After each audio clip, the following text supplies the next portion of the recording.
Olá, este é o programa Nisto Cremos, as grandes verdades da Bíblia. Estamos na lição número 2, vamos estudar hoje sobre Deus, a Trindade. Qual a ideia que você faz de Deus? Quando você pensa em Deus, o que vem à sua mente? Quem é Deus para você? Qual a natureza de Deus? Deus é um Deus singular ou é um Deus plural? Estamos diante de um dos temas mais profundos, difíceis e solenes da Bíblia. A Bíblia nos ensina muitas coisas sobre Deus, de diversas formas. Por exemplo, os nomes de Deus na Bíblia nos revelam várias facetas da pessoa de Deus. As atividades de Deus descritas na Bíblia também nos mostram características dele. E a Bíblia também revela muitos atributos de Deus. Vamos começar vendo alguns nomes de Deus na Bíblia.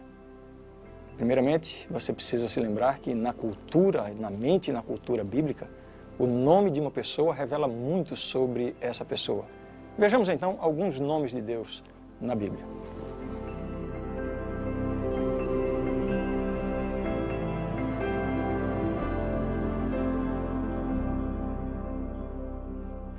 A Bíblia se refere a Deus muitas vezes, e na maioria das vezes em que o nome de Deus aparece nas nossas traduções, é traduzido pelo termo Deus ou Senhor. No entanto, no original existem muitas palavras que são traduzidas por Deus. E essas palavras, no sentido original, nos ajudam a entender um pouquinho a respeito da pessoa de Deus. Como eu acabei de dizer, na cultura hebraica, o nome reflete facetas do caráter da pessoa.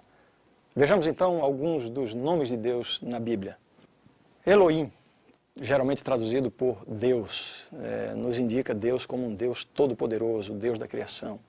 Elion, às vezes traduzido por Altíssimo, enfoca o elevado status divino. Adonai é uma outra palavra também que serve como um nome de Deus, traduzida por Senhor, e retrata a Deus como legislador poderoso. El Shaddai, todo-poderoso, onipotente.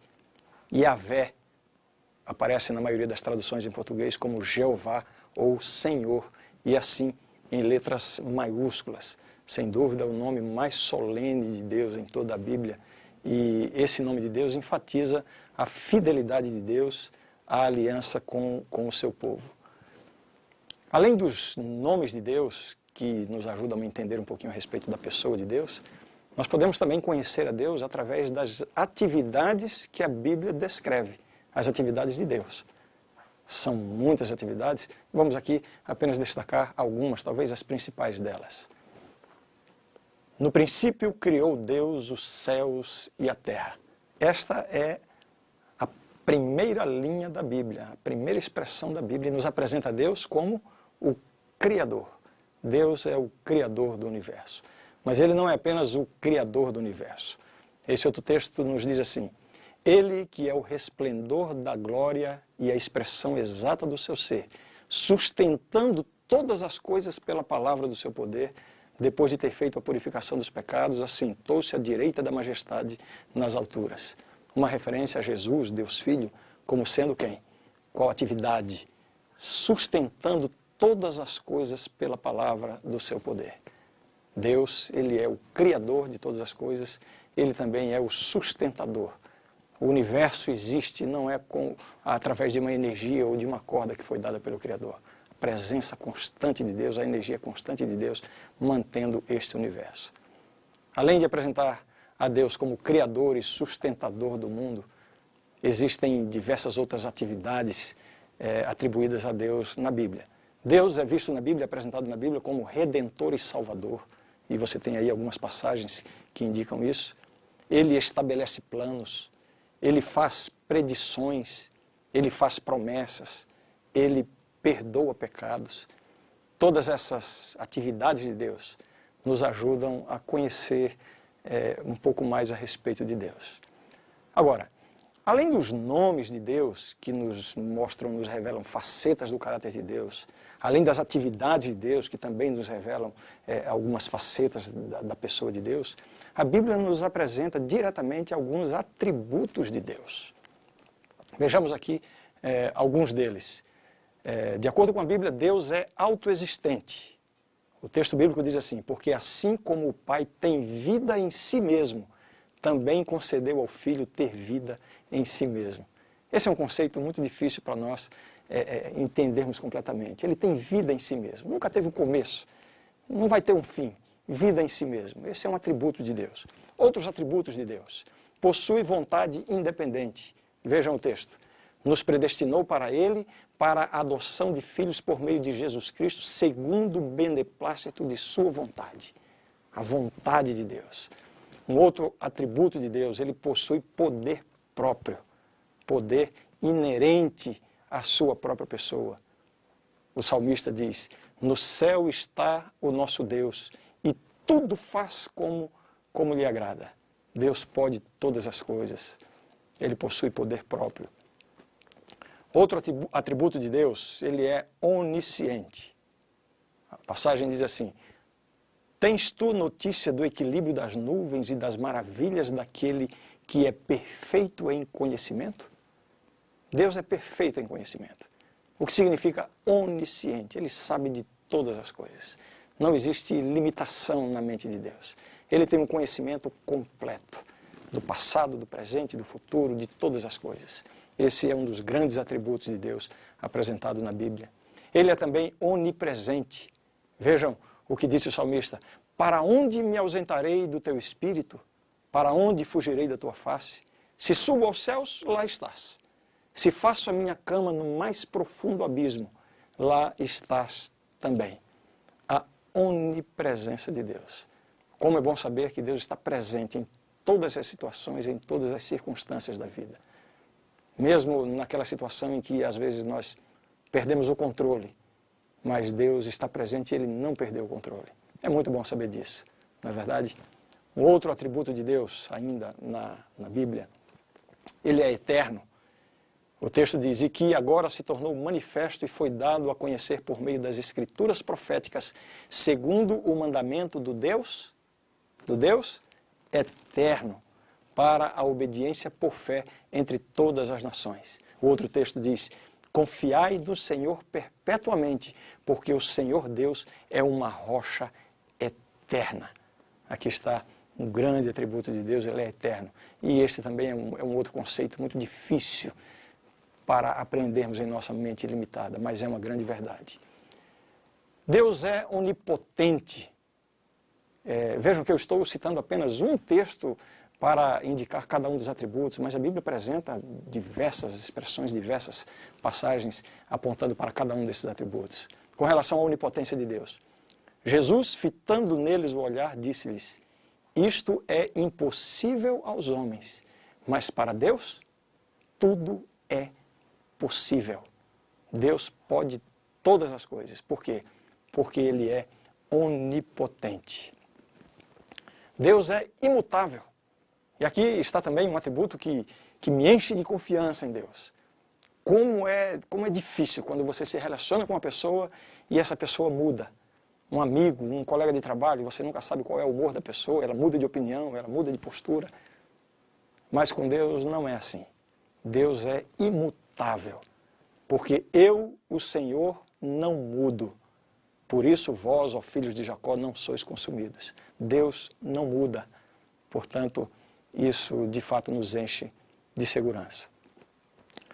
Com relação a Deus, a divindade, esse é um tema muito profundo, muito amplo e tem gerado inúmeros debates teológicos ao longo da história da igreja cristã. Uma das questões debatidas em relação à divindade é o conceito de trindade. Trindade. Deus Pai, Deus Filho e Deus Espírito Santo. Esse é um conceito bastante discutido e tem sido motivo de debate ao longo dos séculos. Eu me lembro que eu era criança, eu era muito pequeno, numa família humilde, uma família pobre, e numa tarde o meu pai chegou em casa, estávamos em casa, eu, meus irmãos e amigos. Meu pai chegou em casa com uma caixa muito grande assim. E imagine, as crianças em casa, quando o pai chega com uma caixa, alguma coisa nova que foi comprada, ficamos muito eufóricos. Pai, o que é isso? O que é isso? E eu me lembro que meu pai disse assim: isso aqui é um 3 em 1. E eu me lembro que nós ficamos assim: como é? 3 em 1? O que é isso? Meu pai foi e abriu aquela caixa e ali tinha um aparelho maravilhoso, extraordinário. O que é o 3 em 1? E meu pai, então, tentou explicar para a gente. 3 em 1 é assim, é um único aparelho e aqui você tem um toca-discos, você tem rádio e tem um gravador. 3 em 1. Aquela ideia de ver um único aparelho com 3 funções diferentes foi tão nova e tão curiosa para a gente, que nós saímos pela vizinhança e pelas ruas chamando os nossos amigos. Olha, lá em casa tem um 3 em 1. E os amigos, mas o que significa isso? Parece estranho, não? Falando a respeito de Deus, esse conceito de 3 em 1 tem sido motivo de muitas discussões ao longo dos séculos. Vamos ver então o que de fato a Bíblia ensina sobre Deus. Eu vou estabelecer aqui 2 premissas para a nossa compreensão desse assunto. A primeira premissa é a seguinte: Deus é único. O Deus da Bíblia é um Deus único. Nós cremos em um só Deus. Essa é uma premissa, esse é um conceito da Bíblia. Vejamos o que diz a palavra de Deus. A ti te foi mostrado para que soubesses que o Senhor é Deus. Nenhum outro há, senão Ele.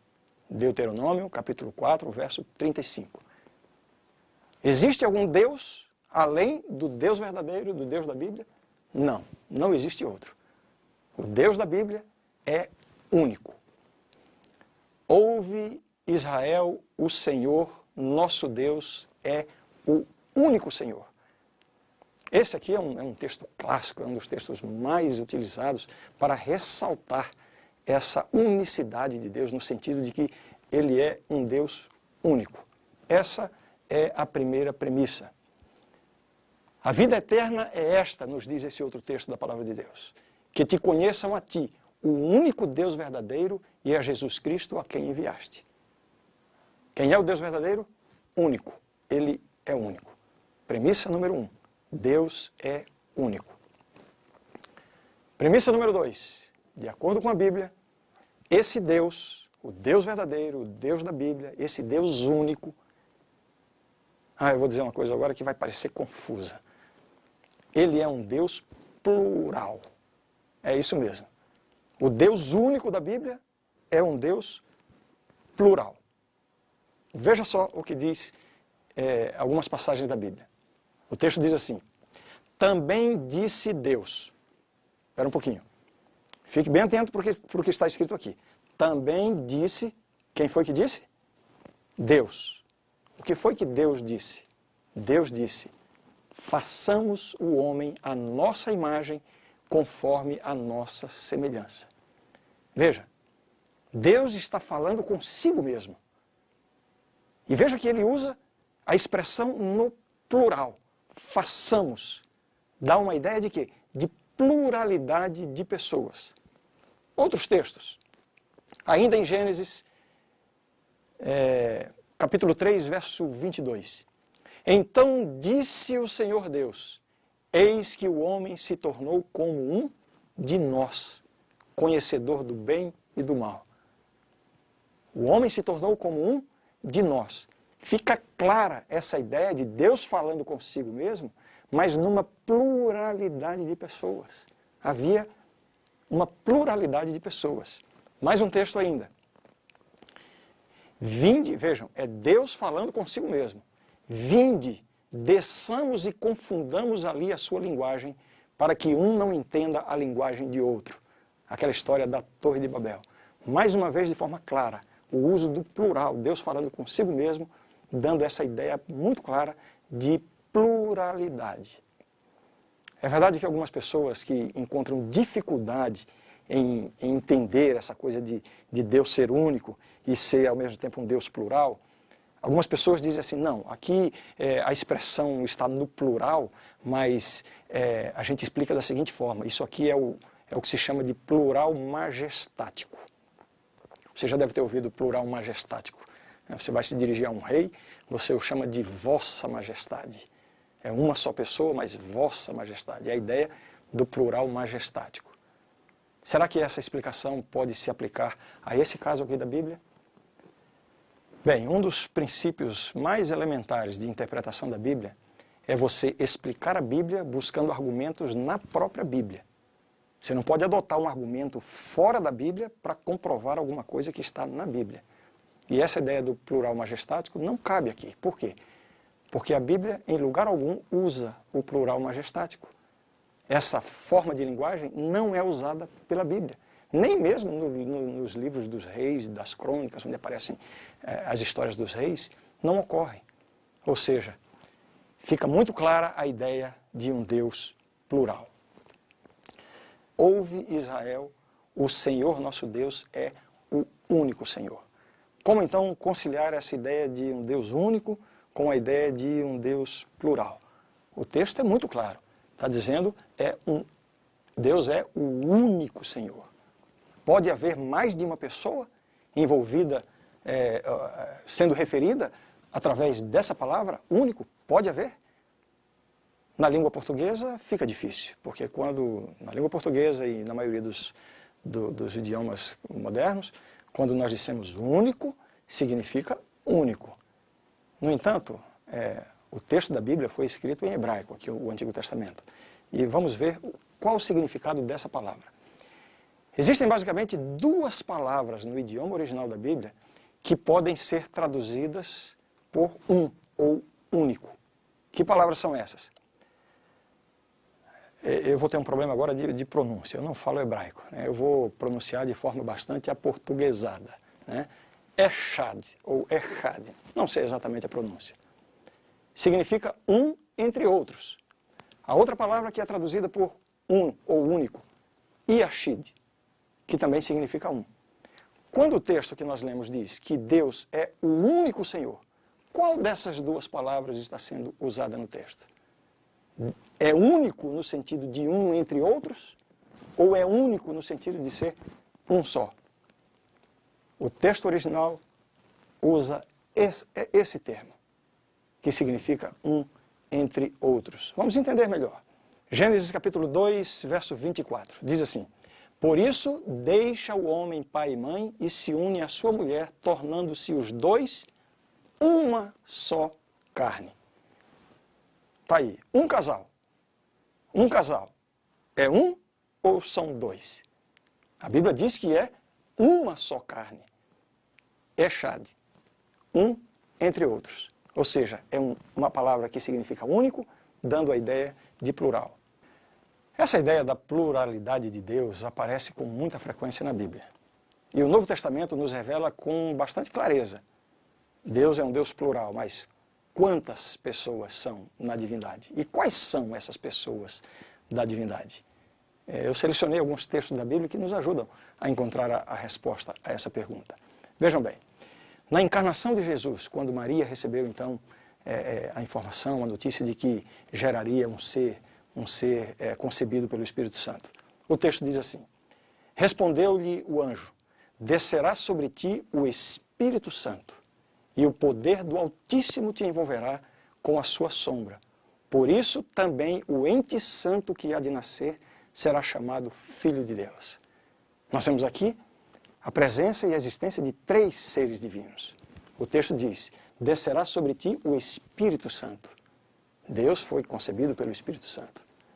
E o poder do Altíssimo, se referindo a Deus Pai, te envolverá com a sua sombra. Por isso também o ente santo, Jesus Cristo, que há de nascer, será chamado Filho de Deus. Aqui está a pluralidade da divindade, mostrada aqui nesse texto, como o Espírito Santo, Deus o Pai e Deus o Filho. Alguns outros textos. O texto diz assim: batizado Jesus, saiu logo da água, e eis que se lhe abriram os céus, e viu o Espírito de Deus, descendo como pomba, vindo sobre ele. E eis que uma voz dos céus que dizia: este é o meu Filho amado, em quem me comprazo. Mais uma vez, vemos aqui três pessoas divinas envolvidas. A divindade, né? Batizado Jesus, olha aqui, Deus o Filho. Veio sobre ele o Espírito de Deus, descendo como pomba. E uma voz que dizia, a voz do Pai: este é o meu Filho amado, em quem me comprazo. Existem outras passagens que mostram essa mesma realidade. Na comissão apostólica, vejam o que Jesus disse: ide, portanto, fazei discípulos de todas as nações, batizando-os batizando-os, como é que diz o texto? Em nome do Pai, e do Filho, e do Espírito Santo. Vejam, é verdade que a palavra trindade não existe na Bíblia. E algumas pessoas que têm dificuldade em entender e aceitar o conceito da trindade, às vezes usam esse argumento. Você não encontra na Bíblia a palavra trindade. Nós não precisamos encontrar a palavra trindade na Bíblia. O que nós estamos vendo aqui, e eu acho que está muito claro para você, é que existe na Bíblia o conceito da trindade. Assim como existem na Bíblia diversos conceitos, mas que não são referidos nominalmente. Vou dar um exemplo. Nenhum estudioso da Bíblia questiona, por exemplo, o milênio, os 1000 anos mencionados lá no livro do Apocalipse. No momento certo nós vamos estudar sobre esse tema também. Pois é, o conceito do milênio está presente lá, mas a palavra milênio não existe. O fato de não existir a palavra não significa que o conceito não está presente. Portanto, Deus é um Deus único e é um Deus plural. Deus Pai, Deus Filho, Deus Espírito Santo. A pergunta que surge agora é a seguinte: as 3 pessoas que compõem a divindade, a trindade divina, essas 3 pessoas são iguais ou são diferentes entre si? Veja só esse gráfico que vai ajudar você a entender. Podemos dizer que os 3, Pai, Filho e Espírito Santo, são iguais. Iguais em que sentido? Iguais em propósito, iguais em mente, em caráter. Eles são iguais em natureza e essência. Existe uma uniformidade completa entre as 3 pessoas, uma harmonia plena, completa. Nunca a vontade de um vai ser diferente da vontade do outro. Cada um dos 3 é plenamente Deus. Cada um dos 3 possui todos aqueles atributos que nós vimos agora há pouco. Onipresença, onisciência, onipotência, eternidade, etc.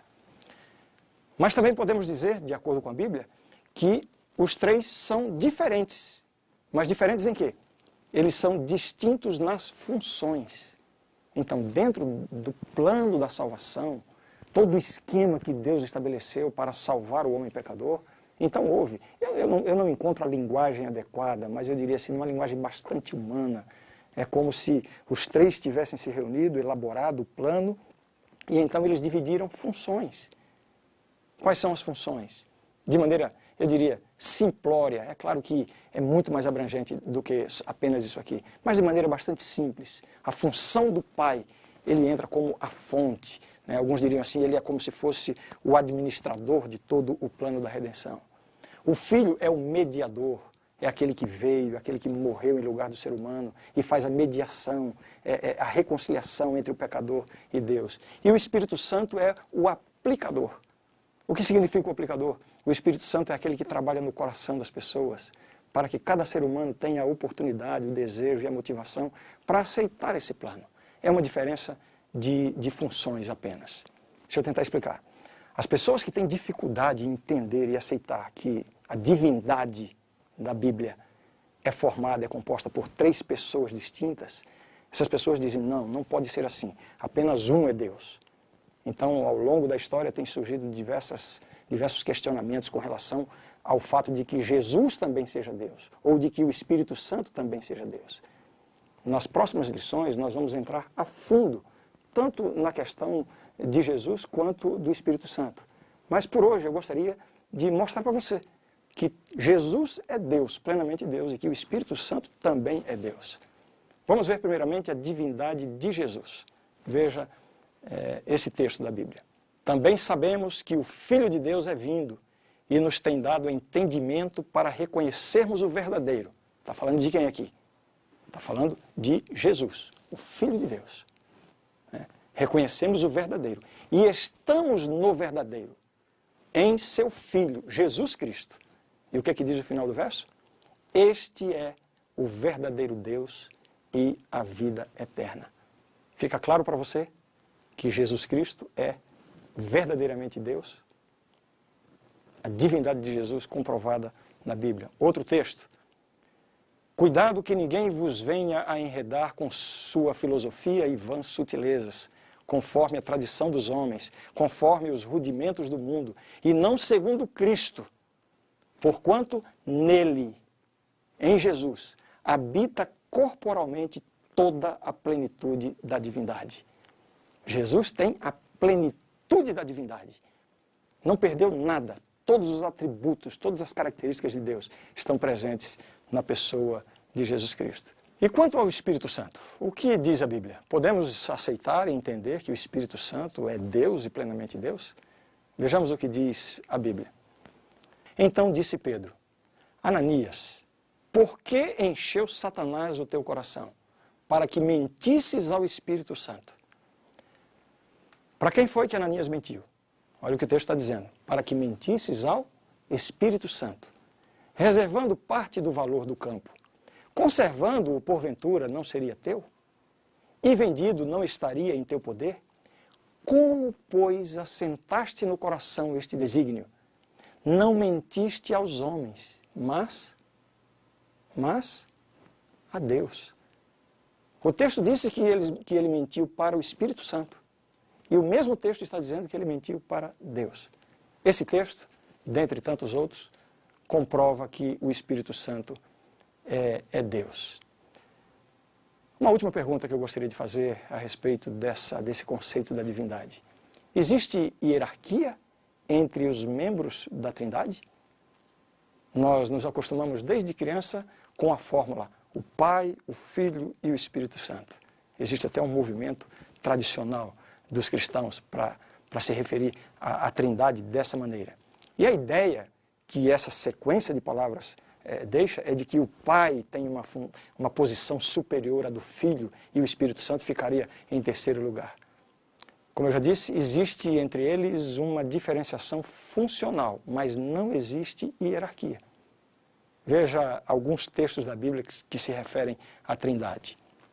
Você vai perceber o seguinte, que esta sequência, o Pai, o Filho e o Espírito Santo, ela foi convencionada para nós na nossa linguagem. Mas a Bíblia não apresenta necessariamente esta sequência. Aliás, apresenta de variadas formas.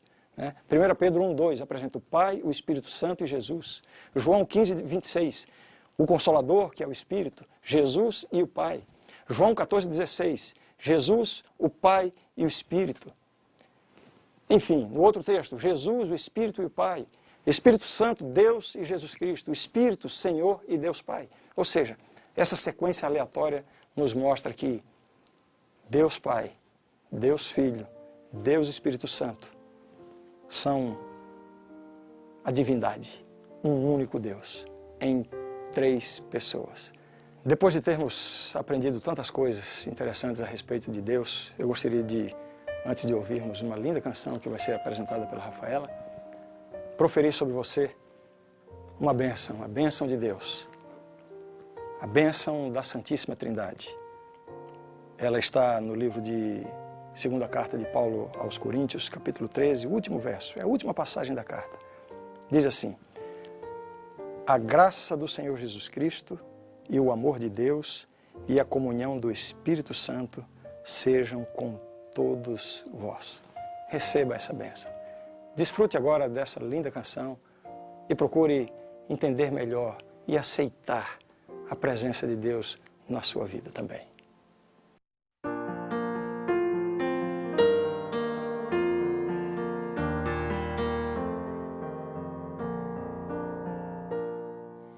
Jubilosos te adoramos, Deus da glória, Deus do amor. Nosso coração transborda em louvor a ti, Senhor. Rompe as nuvens da tristeza, do pecado e do temor. Doador da eterna graça, enche-nos do teu amor.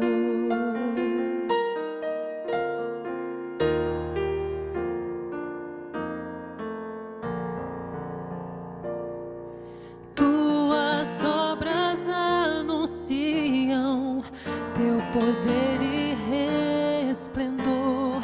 Céu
A grande verdade do estudo de hoje é esta: há um só Deus, Pai, Filho e Espírito Santo, uma unidade de 3 pessoas coeternas.